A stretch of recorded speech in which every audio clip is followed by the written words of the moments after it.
it led me into a depression of having all of these thoughts in my head, but not any way to synthesize them or for any one human being, especially like an adult that could like validate my feelings, to validate my feelings.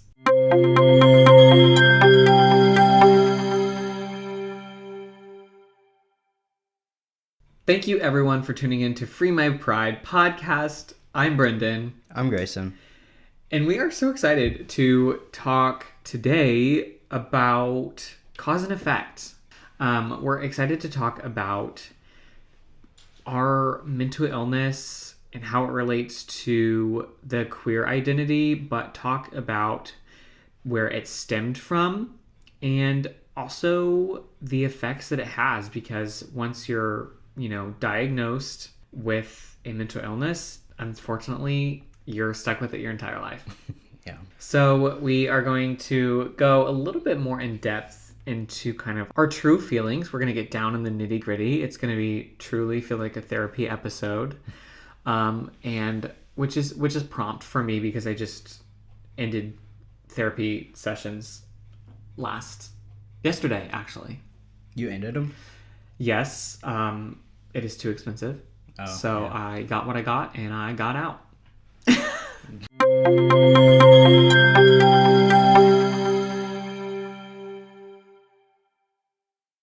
What have you been diagnosed with? So I have been clinically diagnosed with, like, officially by a therapist. I've been diagnosed with depression and anxiety. And then I can tell you for a fact that I also have OCD. What about you? Tell me about your trauma. I have officially been diagnosed with depression and anxiety, especially like social anxiety, I would say specifically. Gender disassociation. I don't remember what the actual dysphoria. Term. Yeah, gender dysphoria. I would love to get more into like gender dysphoria a little bit because I think it's so pertinent and it's like also not talked about like at all. Well, it's people have gone on other ways to not talk about it.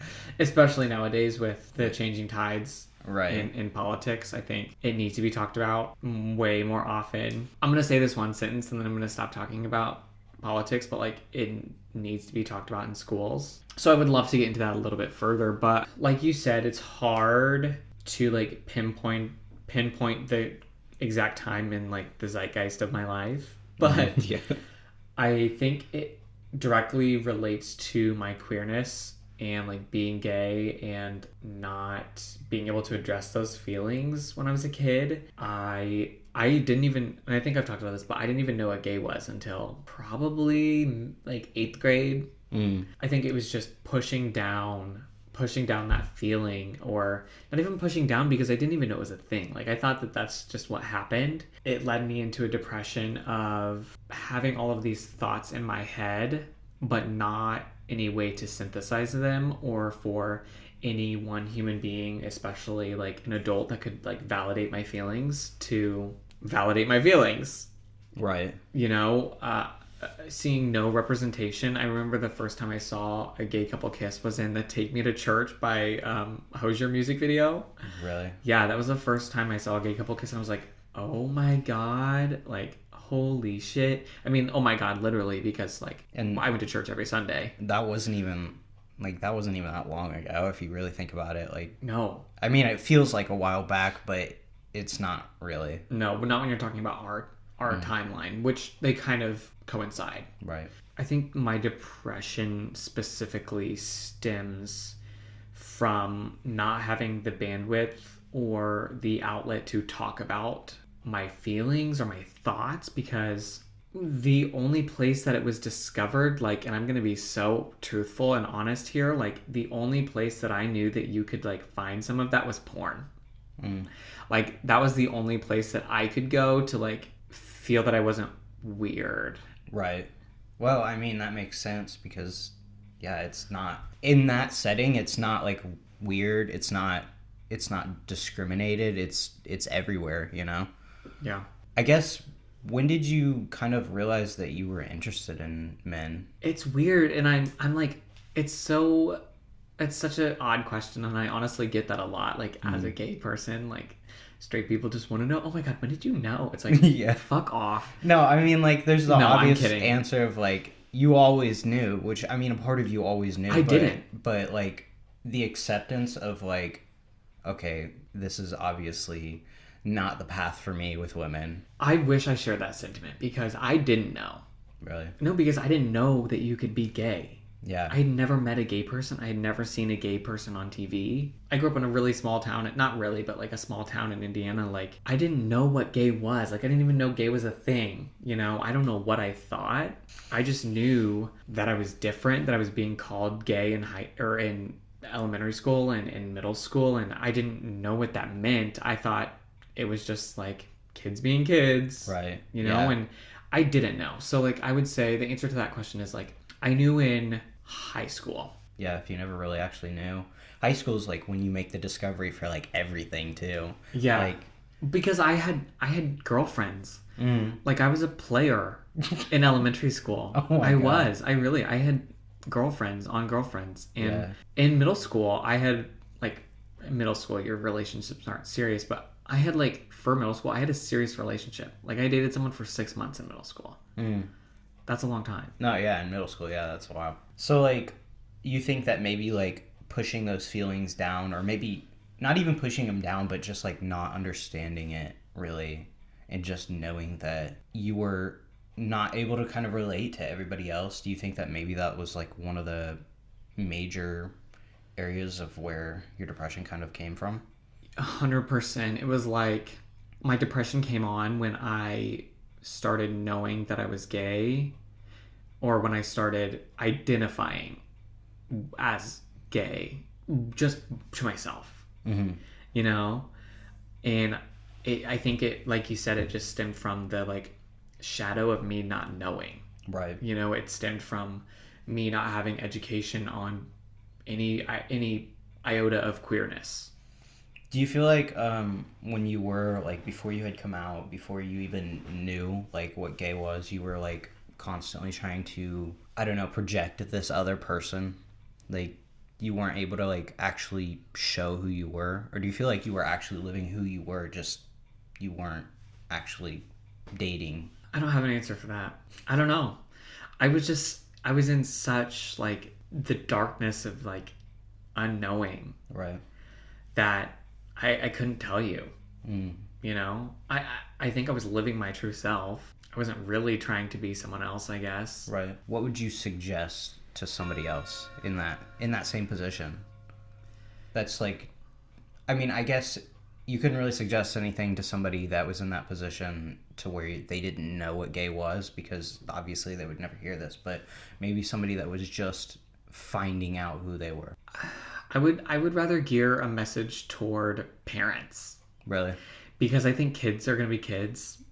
Kids are going to think what they think. Kids are going to believe what they believe. Kids are so creative and imaginary that, like, I wouldn't want anyone to have told myself something differently, but I would have loved if someone would have told my mom or my dad to, like, teach their kid about, like, these things. Go to areas where there are diverse people, you know? So I would have much rather had, like, and I don't put any blame on my parents at all, but I would have much rather have had the representation, you know? And I'm not saying, like, we need to, like, talk about it every night and, you know, all these things. No, but maybe some of those things just kind of integrated in your daily life of, like, taking you to see things that kind of show different things, you know, like like not necessarily even just, like, you know, guys kissing, but maybe just, like, guys holding hands, guys being friendly with each other. Yeah, that's what I was trying to get at, for sure. Yeah. Thank you for synthesizing that. I just take your kids to, like, if you're in Indianapolis specifically, like, take your kids to walk on Mass Ave, where people are more comfortable being themselves. In that situation of where the only kind of, like, the only place that you could actually see that was, like, through, like, porn. Yeah. Then it's like, I don't know, it's kind of putting this, like, weird thing in your, like, brain of, like, you're only seeing this from, like, a sexual kind of perspective, you know what I mean? Preach.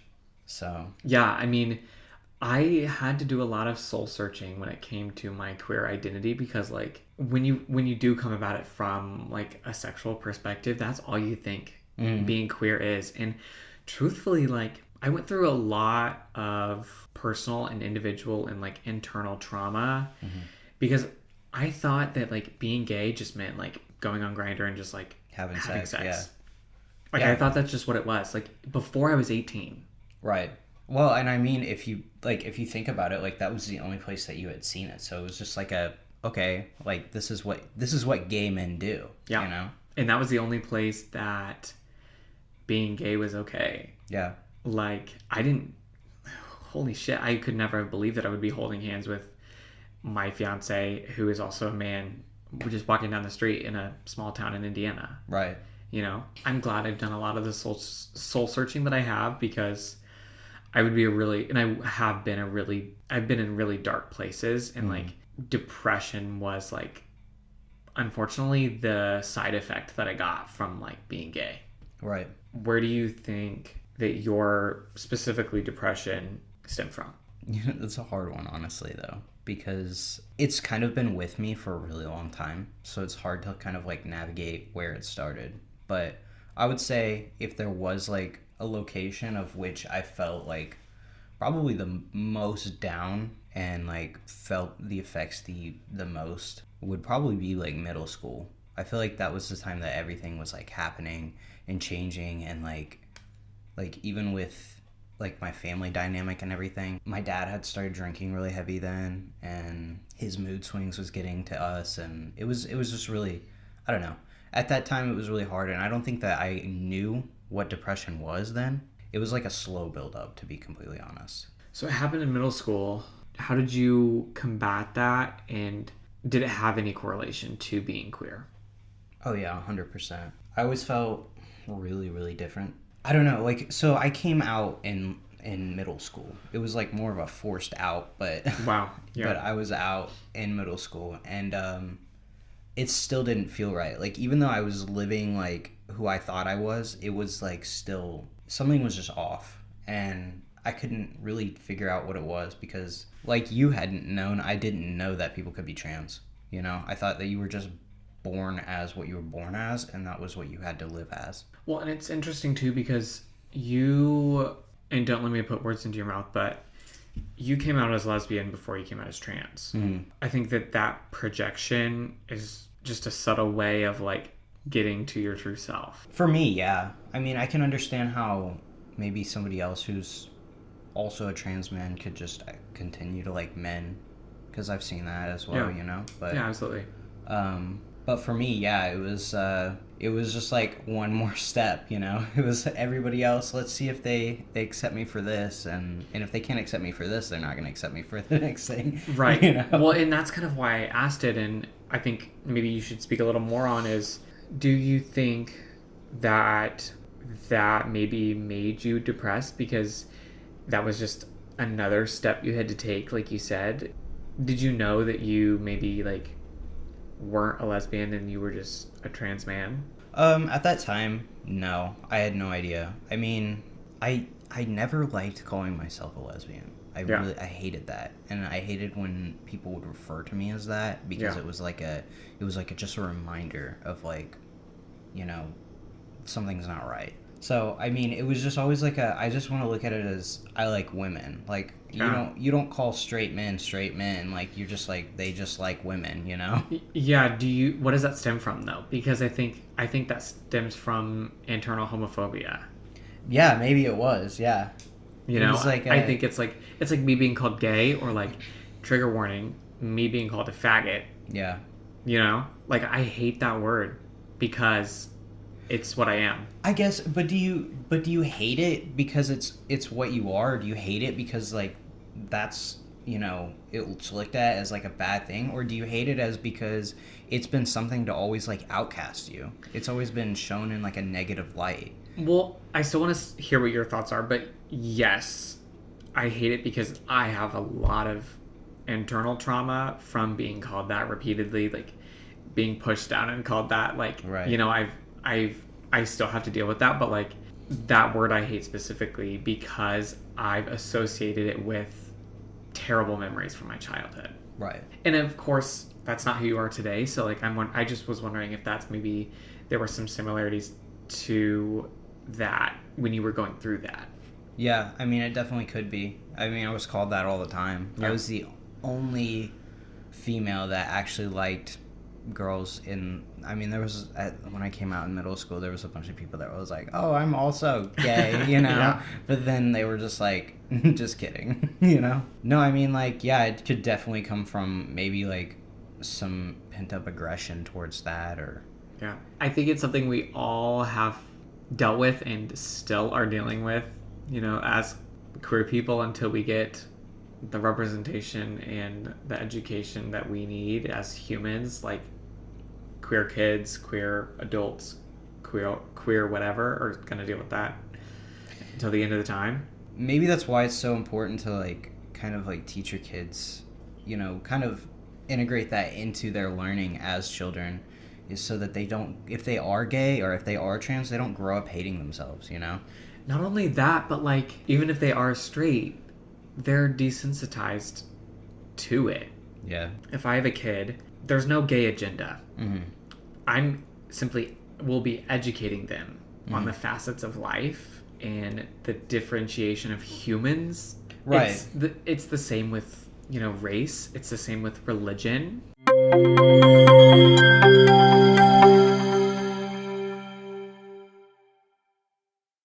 When do you think that you started, like, having anxiety, just daily anxiety? I think that when I was in high school and when I was diagnosed with both anxiety and depression at the same time, that depression was the only thing that specifically my doctor had talked about. Because I think depression and suicide specifically were discussed in an unhealthy way more prominently than any other mental illness. Right. So I feel like me personally, I've always focused on depression, but since I've been doing like some inner work on myself in the past years, anxiety has been a part of my life since I was a kid, since I was a baby. Mm-hmm. Like I've talked about on this podcast previously, my mom was a single mother with 2 kids, so she was working her ass off. In my family specifically, mental illness is a familial and a generational thing. So I've gotten it, honestly, you know, like Yeah. my mom, my grandma, you know, things like that. And anxiety has just always been a part of my life because I felt like that when I was a kid, I would have to take care of my siblings because my mom would work, you know, all throughout the day. And then when we'd come home from school, she had a part-time job and she would work through the night as a server, you know. That's just how it was. And a lot of the years I held resentment towards that because she wasn't there, but she was giving us a good life. You know, we were able to play sports and stuff like that. So that's, I think, where my anxiety specifically comes from. And then as I grew older, I got my honest work ethic from my mom. You know, my mom has always been working to the grind, like put your whole heart and soul into your job because people appreciate that. And like, that's how you make an honest living. Unfortunately, that is not good on your mental health. No, it's not. And that's where I think that's where anxiety specifically for me stems from, is I always feel like I need to be working. I know this past weekend, I have been working my ass off. Or, I'm sorry, like these past couple weeks I've been working my ass off. So my therapist and Miles told me that I like should take some time to just not focus on anything. Or not work on anything that's like quote unquote productive. And this past weekend, I turned my computer off. I put it in my office and I didn't touch my computer. Mm. And, I mean, how did that feel? Was it horrible, or did it make you feel a little bit better? Or no? It was horrible. Yeah. It was horrible. I am a workaholic, unfortunately. I wasn't happy when I do things like that, and I've done it many times because I think you have to when you're in a relationship. Yeah. You know, you've got to find time for your relationship, whether you like it or not. I find myself, thank you, anxiety, sponsored by anxiety. Yeah. I find myself, when I am taking the time for myself, whatever it is, thinking, oh shit, I could have gotten this done. Oh shit, I could have been doing this.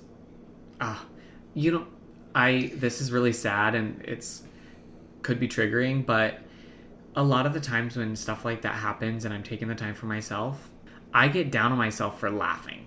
So when I do take time for myself and I'm maybe having a good time, I'm laughing, and I then think, you don't deserve that. You could be getting this done. Yeah. You could be doing this. You could be making money right now. Just the always, like, kicking yourself and never letting yourself have a good time. Yeah. Yeah. So that's what I experienced this past weekend, and anxiety has really ramped up for me this past couple of years. It's always been a thing, but in middle school and high school, like you had kind of said, and again, I said our situations have kind of been parallel. Depression was rampant in middle school and high school, and now anxiety is, living its best life in my brain. I mean, do you feel like you deal with the anxiety portion more than the actual depression nowadays? Today, yeah. Yeah. Today, it's like, I think I have extremely high functioning depression. Like, it was very rarely when I would, like, just go lay in bed and, like, not get out of bed. Right. I've always had that kind of high functioning mental illness. So, like I said, I'm a workaholic, but I definitely feel like depression is, not that you can cure depression, but, like, the past couple of years, I don't think I've had barely any depressive feelings. Sometimes I'll get in an episode and let's just say when I do feel depressed, I go full throttle. Mm-hmm. Like, it's trigger warning, it's full, like, suicidal feelings when I do get that way. Right. But I would say it's maybe 3 times a year in the past couple of years that it's been that way. Right. When it used to be every single night. Yeah. Tell me just how your anxiety kind of came full throttle. I think I had my anxiety before, like, long before I ever had, like, depression, to be completely honest. I think that maybe it just, like, boosted it. Maybe it made it come on, like, in middle school. Maybe it was something to do with, like, the way I was raised. Like, I don't like to really necessarily, like, blame my parents for any of it, but it could just be in general, like, growing up the way that I grew up. Maybe that was how it happened. You never really knew how anybody was feeling. It was just constantly a guessing game, So we were just constantly always on edge. My brother's also very anxious. So now it's like a constantly, like, us trying to read people's feelings and then just kind of react in an appropriate way. It was always hard to do that when we were kids. I think maybe that's where it kind of stemmed from. And then from my mom's side, like, we didn't get a lot of emotion from her. She was constantly working similar to your mom. She was just trying to do the best that she could. And, she provided everything for us. She gave us everything we needed. Like, she did everything that she could to be the best mom she could. And she was. But emotionally, like, she was always really strong, I guess you could say. Like, that's how we looked at it. But maybe it was just more of that she was just keeping all of her emotions, like, really, really deep down. So it was really hard for us to kind of, like, learn how to navigate emotions. I know you mentioned social anxiety earlier, which I can see how that can be so triggering and be the precursor for social anxiety. Like, yeah, you're always trying to guess how someone is feeling. Like, you get stressed out from worrying about being a burden, or whatever that may be, which makes going out in public, hanging out with friends, whatever that may be, a stressful situation. I was, like, taking a test the other day. It was, like, a personality test. I had to do one for a job application. It was really weird. But one of the questions on there was, like, do you feel like when you meet somebody that you're, like, just waiting for them to stop liking you? Wait, say that again. Like, do you feel like they're just going to eventually not like you anymore? Like, you're going to do something to make them stop liking you? And I was like, oh my God, yeah, all the time. Yeah. I'm like, how can I mess this up? And I think that maybe, like, that's one of the reasons that I don't really form a lot of friendships, or maybe even if I, like, talk to people, I really just keep it on, like, a texting basis, because me in person, I have more opportunities to screw it up, Wow. Do you feel like that's led into imposter syndrome? What is that? Yeah, that's okay. I had to explain it to Miles yesterday too. because I was experiencing it yesterday. So imposter syndrome is, and I already can answer this question for you, but imposter syndrome is when you are doing something, specifically could be at a job or whatever, and you don't feel like you're good enough to be doing what you're doing. You don't feel like you have the skills. You don't feel like you have the education. You don't feel like you have the confidence. Oh, yeah. Yeah. Oh, my God, yeah. All the time. When I'm reading the job descriptions, I'm like, I'm fully capable of doing that. But if I were to ever be put into that, like, if I were ever to be given that opportunity, I'm like, I don't know what I'm doing.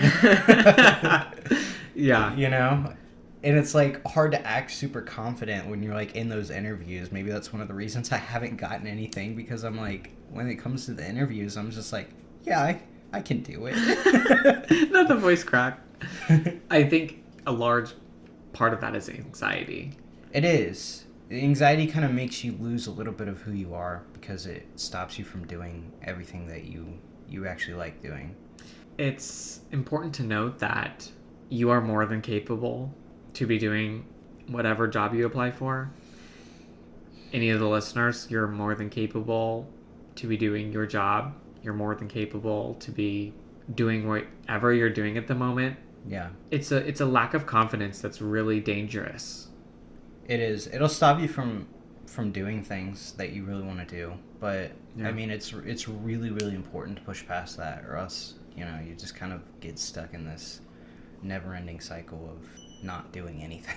Yeah. So then, how do you push past that? You know, talk a little bit about where maybe how you think your social anxiety, where that came from, or you know, where this maybe lack of confidence came from in regards to, you know, anxiety and mental illness. I guess growing up, I was always that weird kind of like artist. You know what I'm saying? Like, I never really tried to be, but it just kind of like how I dressed, who I hung out with, like it always kind of like showed that I was just kind of different. And then for some reason, like in high school, I just tried so hard to just fit in, to just be the same as everybody else, you know, wear the same clothes. I guess I was just so like, I don't know, nervous and anxious that people were gonna like not take me seriously. It's really hard because I have this fear of not being heard. You maybe feel like you want to make a difference. More of like I'm talking and nobody's listening. You know, it's like nobody really took me seriously, you know, growing up. It was always like anything that I said was just like swept under the rug. Either that nobody heard it or they just completely ignored it. By who? By my family, like not just my parents, but like my entire family. Like, you know, my friends even, like the people I hung out with, they just thought I was funny. They hung out with me because I was funny, you know? Like, it's nice to be the funny person, but also kind of hard because then everybody thinks that everything that you say is a joke. And you're like, wow, I really want to kill myself. And they're like, ha, you're funny. And I'm like, I'm not joking. It's kind of, for both of us, a double whammy because as artists, we feel that way too.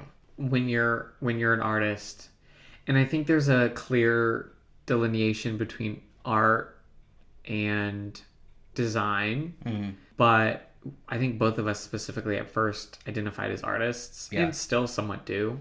There's a huge similarity and parallel between, you know, the art of comedy and the art of fine arts. Right.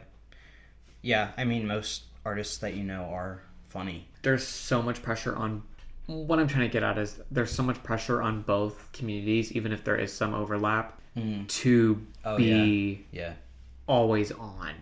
Yes. You know, if you're an artist, you're expected to always be creative. Yeah, and always be good, and always like put up for every situation. They're like, "Oh, you're an artist. Come and tell me what you think of this color." I'm like, I don't know. Same with comedy. Yeah. You know, when you are the funny friend, you're always expected to make light of a hard situation. Yeah. Even if you're going through something. Right. Yeah, and I mean it's common for people who are comedians to kind of like for their comedy to come from a dark place. They have to pull from their trauma to like really get that out there. Where do you feel like your depression really affects you? like on a day-to-day basis. Yeah, depression's hard because like I was talking about earlier, I don't see my depression very often, you know. I see it a couple times a year because I think it's easy to clarify depression as like just not wanting to get up in the morning or whatever, but like I don't see it because I think my anxiety just overpowers everything. Your anxiety doesn't let you not get up. Right. Yeah. And I think I'm so high functioning that if I do see it, it kind of takes hold in other forms, which is super weird and like non-constructive. I don't have an answer because I don't see it very often. So I don't see the effects of depression affect me every day. Mm-hmm. Do you feel like you experience some form of depression on a day-to-day basis? Lately, yeah. It comes and goes with like long terms. Like when it's here to stay for a minute. So right now it's here for a while. It's like some days it's better than others, you know. Some days it's just like it's this gloomy feeling of like just, I don't know how to explain it. Like some days it is the stereotypical like I can't get out of bed. Some days it's more of like just like a cloud. That's kind of weird and vague, but it's like I can't feel anything at all. Like not happy, not sad, not angry. Like I'm just existing at this point. Lately a lot, but sometimes like not at all, you know? Sometimes it's really just the anxiety hanging out. Yeah. It's weird because I don't usually feel a lot of anxiety when I am depressed because I don't feel a lot of emotion at all. Right now you have a lot of time on your hands. Do you feel like that has exacerbated your depression? Oh yeah, so bad. Jen and I were just talking about last night of like, I give myself all these projects to do and she's like, you don't have to do that. Like you can just like kind of hang out. And I'm like, I can't do that. I have to like get myself buried in these projects or else I'm just going to go crazy. Like I'm not going to know what to do. It's going to be really bad. I have to weigh myself down with things to do or else I just go in this spiral. Which I would like to mention is somewhat of an unhealthy coping mechanism.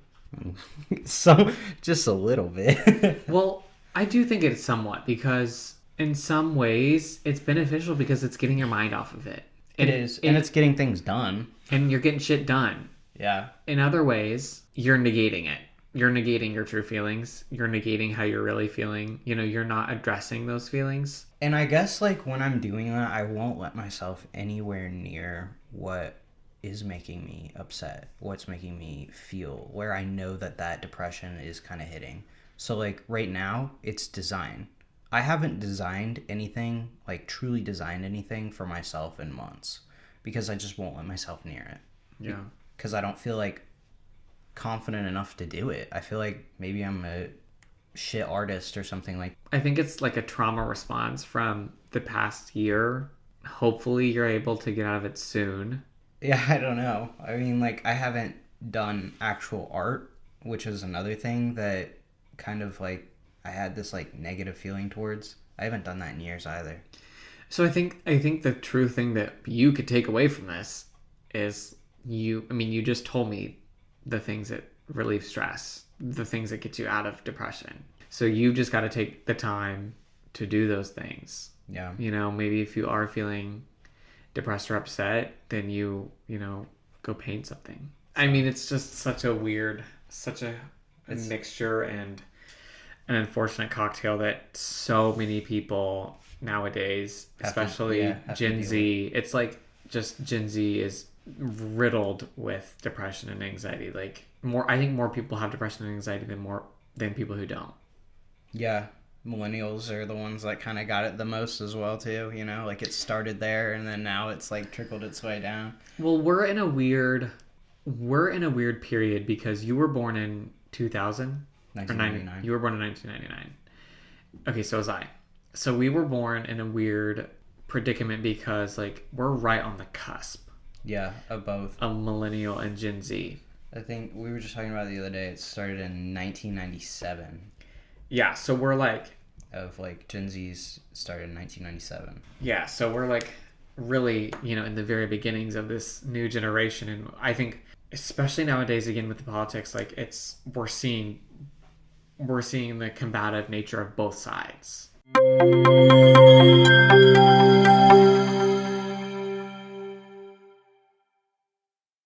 So how do you feel like anxiety plays a role? It's such a hard thing to clarify and like specify because anxiety has really taken control of my life. And it's hard to talk about because I tend to downplay my emotions. I tend to always be the person that thinks that and knows that there are other people in the world who are experiencing way worse things than you are right now. So like shut the fuck up. You do that a lot. Like that was always something that even when we were in class together, it was like well, it could be worse. And I was like, it's okay to like Yeah. it's okay to admit it's bad right now, Yeah. Yeah, well, it's bad right now. It I've really been struggling with anxiety lately, and unfortunately right now I'm in a creative block, Yeah. which is detrimental to me making money. Same. Yeah. Same. And it has really played a role. I mean, every day, every minute, every hour, I am just up to the brim in worriness. And I do think it's important to mention that like there are some aspects of anxiety that I do like. Like Yeah. I think of every scenario. When something happens, I know Yes. what's gonna I have the answer to what in any situation that's going to occur. Right. Yeah, I mean, you can think about it from every angle and kind of take it from the best way you see possible. Yeah. And it's also like it's a drive for you to get things, get things accomplished, to continue on. Yeah. Anxiety, like you were talking about, anxiety makes me do stuff. It battles the depression a little bit. Yeah, but in both positive and negative way for sure. Yeah. For me specifically, and I've been like really going through something the past couple weeks, so anxiety has just kind of been a la carte for me, the past couple weeks, but I've never had to take time for myself and like schedule out those times every day, every hour. When I'm working now, because I've experienced so much professional trauma at work, I try to take 5 minutes every hour where I stand up, I go in the kitchen, I go throw a ball with my dog outside, I've never had to like schedule breaks for myself. I've always been that person that can just, power through things and stuff like that. But my anxiety has just been so high that I have really, before I get myself, really just to an unhealthy point, I've had to take time, focus on clearing my mind and trying not to think about whatever's going on at work or whatever that may be and taking a break from those at that time. It's so hard too because like with what we do, you have to like think about that a lot. Like I don't know if you do this too. I'm sure you do. With a design, if I'm working on one, then I'm thinking about it almost all the time. In like your sleep. Yeah, what I could be doing differently. What I like it's hard to like not let yourself think about that. Yeah, and it's not just your work. Like that's who you are, Like separating that part of yourself to just like let yourself prioritize what you need to be doing, what you need to be thinking about. It's rough, and I don't know. It's something that we never really had to think about until now. I'm just starting to go through the process of like dealing with my anxiety, figuring out coping mechanisms. Because like I said, it's never been this bad. It's always been there, but it's almost been like really beneficial for me because like when I was in high school, I was able to do everything. And I credit that to anxiety. But now it's to an unhealthy point that I've never had to deal with before. And I think it's just come with, and I don't love the word trauma because I think it's thrown around a lot, but right now in my life, the anxiety that I'm experiencing stems from trauma that I've incurred in the past couple of months slash year. It's fresh. Yeah. Right. And so I'm trying to deal with that. So it's hard to like quantify how anxiety affects me on a daily basis. Because you're dealing with it so much right now. Right. And I'm in the midst of coping. Yeah. And I don't have the answers, sometimes I don't see the light at the end of the tunnel.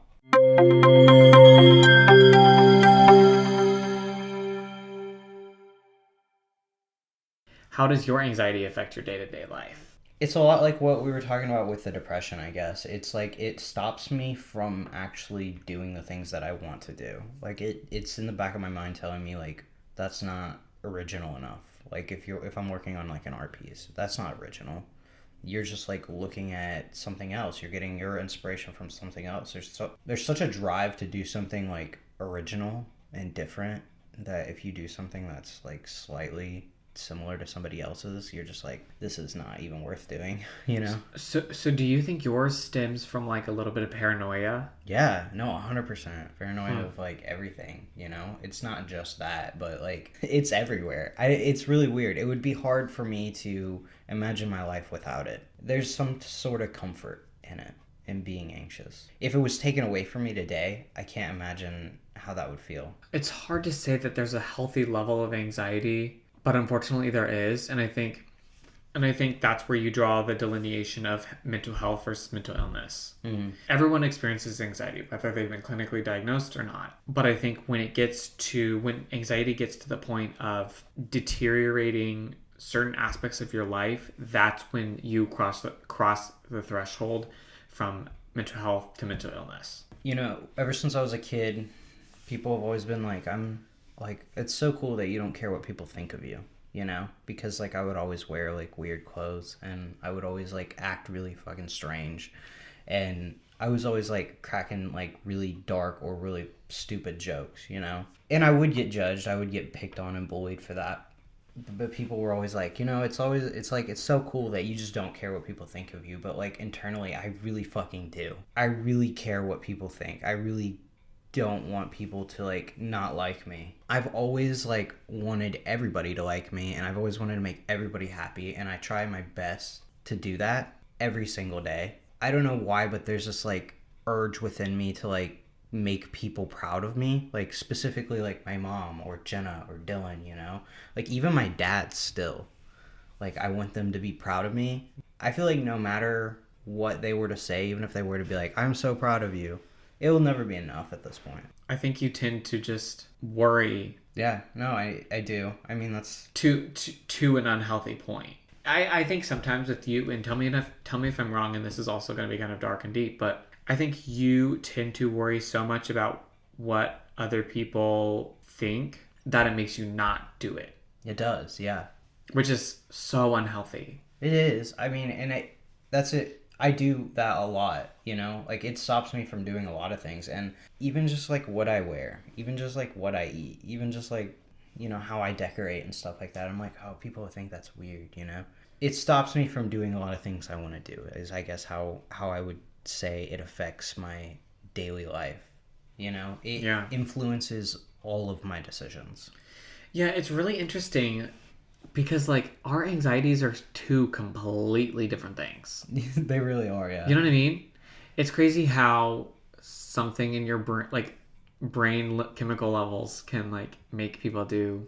It's the same diagnosis, but such a different It's, experience. like, almost different diagnoses, you know what I mean? Yeah, it really is. What advice would you give to someone who has experienced the anxiety and the levels of worry that you have? Because you're not the only one. There are so many people that are going through the same thing. I know.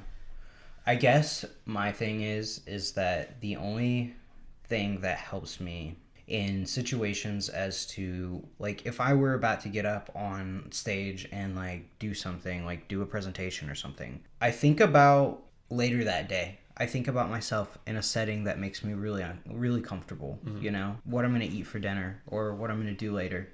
I have to put myself in a scenario of making a decision for later, you know? Because if I can overcome that, then I can overcome this. I guess also, this is kind of more like, I guess, art related, but you could apply this in a lot of other situations. But if you really want to do something and you're too anxious to actually do it, count backwards, do it, and then you may end up loving the result, you know? Like, just deal with it afterwards. It's easier said than done, but I guess counting helps me. Yeah, I mean, I think that just finding that thing that works for you. Yeah. It's so hard to find that.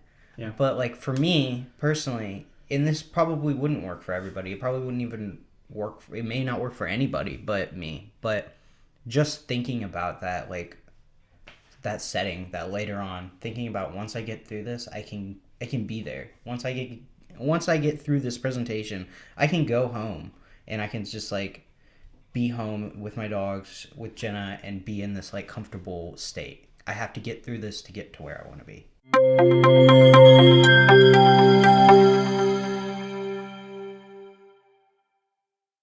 How do you feel like your depression and anxiety kind of impacts people around you, or maybe how do they deal with your depression and anxiety?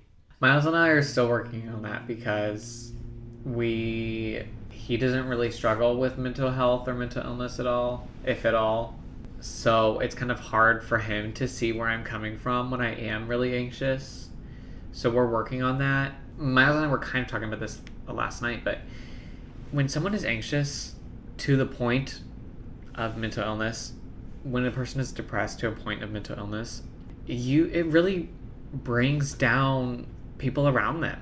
It does. Yeah. It's been talked about for ages that, the people you're around really, it rubs off. It's hard too because when you are like depressed or anxious, I don't know if you do it, but I think about how I am bringing other people down. Like when I'm really low, I'm like my mood, like I can't get it within myself to get my mood up to wherever they want it to be, and I'm just bringing them down too. When I am feeling a lot of those things, I tend to just not do stuff. I really don't bring a lot of people down because I don't go around people when I'm feeling those ways. Yeah. No, yeah. So the only person, unfortunately, that it affects is Miles, which is my fiance. What does he usually do in those scenarios? Does he kind of give you your space, or does he try and do anything to get you out? Space is not in Miles's vocabulary. He's a cuddler. Yeah. It's hard because, again, he doesn't experience a lot of those things. Mm-hmm. And he wants to know how to help me. And, like, any therapist would tell you that don't ask a person who's depressed what's wrong. Or, no, not even that, but how to help them. Oh, yeah. Like, you should just help them. Yeah. Say, hard. Hey, I just want to be here to listen. Yeah. I'm here. I'm your friend. Let's go on a quick walk. Put your shoes on. It would be hard for Miles if he hasn't experienced those things to know the appropriate response, though. Yeah, and I mean, even I don't even know the appropriate response, and I'm there. Yeah. And everyone's different, so everyone copes and deals with things on their own. But I don't know. I've never found a way that I can, get out of being anxious or get out of being depressed. Sleep helps me a lot. Wake up and it's a start of a new day. Mm-hmm. But I don't really tend to rub off on too many people because I don't like myself when I'm feeling depressed, and I don't like myself when I'm feeling anxious. To the point of, almost it being debilitating. Mm-hmm. So I don't want people to see that version of myself. Like, my closest friends and my closest family know that version of me. Like, I feel like you know that version of me. Yeah. I feel like Jenna knows that version of me, And I feel like my sister knows that version. My brother, Mm-hmm. It's nice to have those people that you can be that way around, though. Yeah, I think that's such a huge statement right there, is like, find truly the people in your life that are going to be in your life forever are going to be comfortable with you at whatever state you're in. Do you think that your mental illnesses have affected the people around you?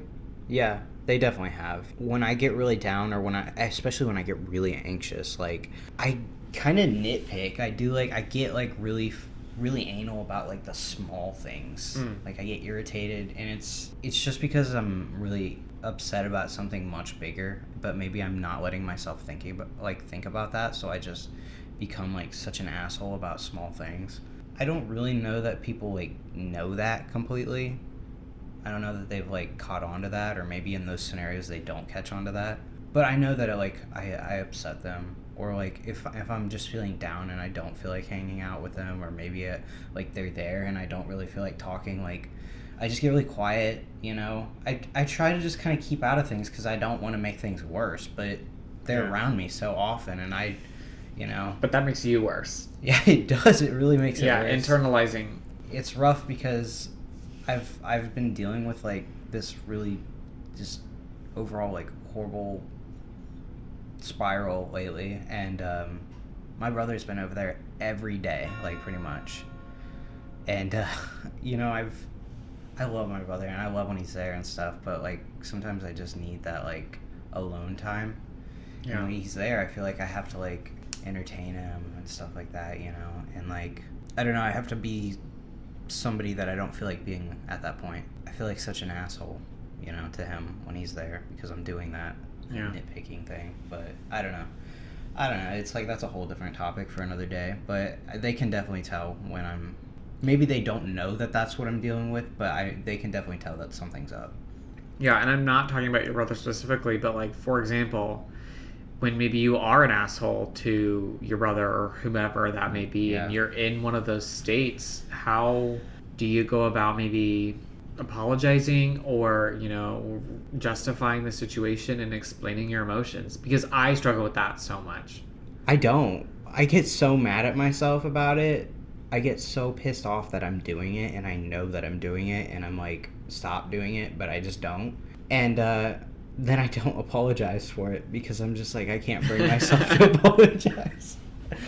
I'm like, you're here in my space when, you know, like when I just need to be alone right now, and I'm not going to apologize for the way that I'm reacting, but like I should and I need to, but I just don't. You know, Jenna, she's usually really good at not so much at spotting the depression with me, it's always anxiety. She can tell my triggers before they even happen, and she's really good at helping me through that. Even my brother he's good at that as well because he deals with the same things, you know. Well, I think the important thing there is like find the people who can do that for you. Yeah. Not even necessarily like pulling you out of it, but just being there. Right. Yeah, and I mean that's what Jenna usually does for me. It's like it's not like she does try to pull me out of it, you know. But sometimes she knows, and Dylan, he's really good at just being there. For me and Miles specifically, we haven't found that perfect concoction of like him pulling me out of it. Mm-hmm. I think he just wants to always rectify the situation when a lot of the times I just need not necessarily space, but just someone maybe to just be there because right. I tend to internalize things and not want to talk about it. Yeah. And honestly, sometimes talking doesn't help the situation. Yeah, a lot of times for me, it's not. I guess that's my thing is that, like, sometimes people just want to talk about it, and I haven't, like, even been able to put it into words. Like, yes. And then I get even more frustrated because they want that situation to be handled and done with after I've talked about it, and it's not. Like, talking about it doesn't help the situation. It just lets people know what's going on. For my future self, I would love to have the coping mechanisms to understand myself a little bit better and be able to rely and ask for help more. I think that's what I want to take from my mental illnesses. Of like being able to actually like, and it's not even just talking, it's just asking for someone to sit with you. Yeah. You know? Yeah, because that's what I struggle with is like, no, I can deal with this. And I don't even think about it that way, but like I've always just been that person where I'll do it by myself. I will do it myself. You take on too much. You do. But I am hoping to get to the point eventually that I will be able to ask for help when I need it. What do you hope for yourself in the future and your mental illnesses? Yeah, I mean, I guess similar to that. I hope that maybe I can like eventually just like let people know that I'm not okay and that I may come off as a little bit overbearing or harsh or hard to deal with because I'm not okay. And like I guess like I've been trying to like kind of like subtly tell people that a little bit and maybe they're not like picking up on it, but yeah, no, right now I'm not okay. I hope that one day I'll be able to like actually tell people that, you know. Not I hope. You will. I will. Yeah. You will. No. Yes, you will. And everyone listening will. Thank you for listening and tuning in to today's pod. I feel like I got a lot off my chest, and I know Grayson did too. And Yeah. I hope that some of you were able to see some similarities and understand where we're coming from, because I think the true key to learning is hearing about other people's experiences and learning from people. Yeah, and maybe like feeling like maybe you're not alone or something, you know? Like if you relate to this, like, you know, you're not the only one dealing with this. So yeah, have a good day, week, month, Yeah. year. Thanks for listening. Bye. Bye.